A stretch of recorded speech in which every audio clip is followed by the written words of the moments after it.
Hi everybody, Judy here. Today we're talking about sorghum and completing a list of tips and ideas for using sorghum. So if you're not used to using it, don't know quite what to do with it, hopefully this list will help you out. The list was very long and I broke it up into two parts. This is the part 2 video. To watch the part 1 video, check the link below in the description box. Make sure you watch them both so you can get the whole list and hopefully it will help you out in some way. Now, in the last video, we talked about popping sorghum, whole sorghum, in the microwave. Here we've got how to pop sorghum on the stove top. Heat a stainless steel pot with a tight-fitting lid over medium heat. Add only 2 teaspoons of oil if desired, and when the pan is hot, add a half a cup of whole grain popping sorghum and cover it with the lid. Shake the pot often to prevent burning, and when there are more than 10 seconds between pops, remove it from the heat, sprinkle it lightly with salt or whatever seasoning you choose, and enjoy. For a delicious side dish, combine cooked sorghum with roasted vegetables of your choice and caramelized onions and mushrooms.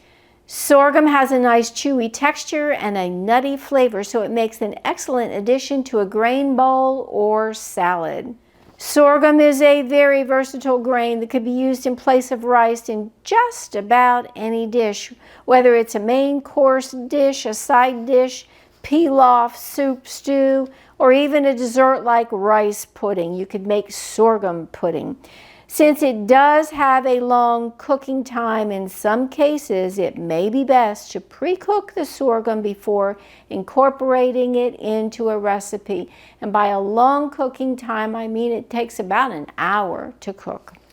For an easy side dish with sorghum, cook sorghum grains until they're tender, then saute them with aromatic vegetables like garlic and/or onions. Add in vegetables of your choice and finish with a little sprinkling of fresh herbs like parsley or cilantro, and you'll have a flavorful dish that should please just about anyone. Try using sorghum instead of bulgur wheat when you're making tabbouleh for a gluten-free alternative.